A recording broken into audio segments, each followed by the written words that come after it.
सोचिए, रात के अंधेरे में अकेली सड़क, दूर दूर तक ना कोई गांव, ना कोई ढाबा, बस जंगल और सुनसान रास्ता। और उस वीराने में ट्रक की हेडलाइट्स के सामने अचानक एक साया आकर खड़ा हो जाए। दोस्तों, आज की कहानी एक ट्रक ड्राइवर की खौफनाक आपबीती है, जिसने उस रात जो देखा वो शायद इंसान था ही नहीं। ये घटना मध्य प्रदेश की एक सुनसान हाईवे पर हुई थी। ट्रक ड्राइवर का नाम था रामलाल। 43 साल का अनुभवी ड्राइवर, जिसने अपने जीवन का आधा हिस्सा सड़क पर बिताया था। वह कहता था, सड़क मेरी दूसरी बीवी है। उस रात भी वो इंदौर से नागपुर की ओर माल लेकर जा रहा था। रात के करीब 2 बजे हाईवे पर चारों ओर सन्नाटा था। रेडियो की धीमी आवाज और ट्रक का इंजन ही उसके साथी थे। रामलाल ने बताया कि जैसे ही वह खाली पहाड़ी इलाके में पहुंचा, अचानक सड़क पर तेज धुंध छा गई। इतनी घनी कि ट्रक की हेडलाइट भी बस कुछ ही फीट तक रोशनी दे पा रही थी। वो धीरे धीरे चला ही रहा था कि अचानक सड़क के बीच में सफेद कपड़े पहने एक औरत खड़ी नजर आई। रामलाल ने ब्रेक मारी। ट्रक चीखता हुआ रुक गया। दिल जोर जोर से धड़क रहा था। उसने खिड़की से बाहर झांका और देखा, औरत धीरे धीरे उसकी ओर बढ़ रही थी।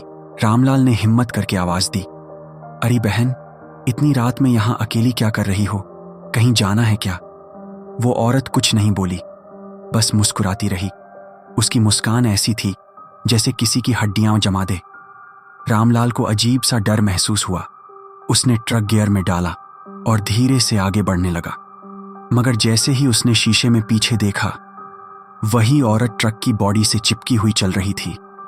उसके लंबे बाल हवा में उड़ रहे थे और चेहरा काला पड़ चुका था। रामलाल के हाथ पांव सुन्न पड़ गए। उसने रेडियो बंद कर दिया। सड़क पर सन्नाटा और डरावनी हवा का शोर। अचानक ट्रक के अंदर से ही किसी औरत की हंसी सुनाई दी। वो घबराकर सीट से उठ बैठा और देखा, वही औरत अब ट्रक की साइड सीट पर बैठी थी। उसका चेहरा पूरा सड़ चुका था, आंखें गड्ढों जैसी और होंठों पर खून के दाग। रामलाल चीख पड़ा, भगवान बचा ले! रामलाल ने अचानक पूरा जोर लगाकर ट्रक सड़क से नीचे खेतों की ओर मोड़ दिया। ट्रक जोरदार धमाके के साथ पलट गया। लोग सुबह खेतों में पहुंचे तो उन्होंने रामलाल को घायल हालत में बाहर पड़ा पाया। उसने रोते हुए लोगों को पूरी घटना सुनाई। लेकिन जब लोग ट्रक के अंदर देखने गए, वहां किसी औरत का कोई निशान नहीं था।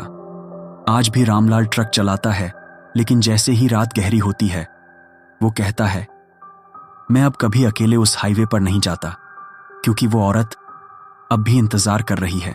दोस्तों, आपने सुना, ये थी रामलाल की खौफनाक आपबीती। क्या वो सचमुच कोई आत्मा थी या फिर थकान और अंधेरे का वहम? ये राज कभी नहीं खुलेगा, मगर इतना जरूर है, रात और सुनसान सड़क अक्सर ऐसी कहानियां खुद ब खुद लिख देती हैं।